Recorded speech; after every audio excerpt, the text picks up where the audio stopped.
facilitators, if your students can only remember answers, they aren't just learning, you're just testing their memory. And that's exactly why Benjamin Bloom introduced something called Bloom's taxonomy. Now, don't let the word taxonomy scare you. It simply means a way of organizing learning, which is really, really important in a classroom. So, Bloom believed that learning isn't about remembering information. Students should gradually move from recalling facts to thinking deeply, making judgments and creating new ideas. He organized this journey into 6 levels. First is to remember. So it means students just simply recall things. For example, what is photosynthesis? So they start analyzing. And second is to understand.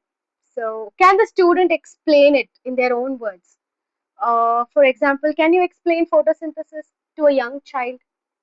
You know. So third one is to apply. Can they use what they learn? For example, can you find examples of photosynthesis happening around you?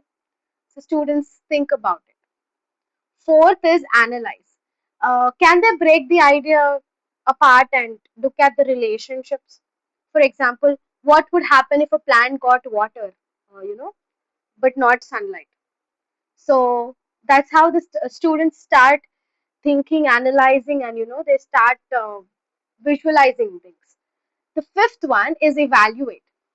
Can they form an opinion and support it with a reason? For example, do you think artificial light can completely replace sunlight for plants? Why? So they start thinking about it.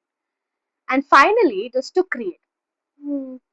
Can they use um, everything they have learned to come up and something new? For example, define a greenhouse of place where sunlight is limited. So they think beyond, they go beyond. So finally, it's not about making lessons harder.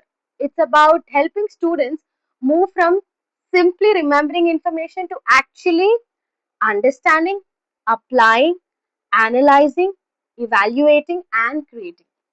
Because the goal of education isn't to fill minds with answers, it is to teach students how to think.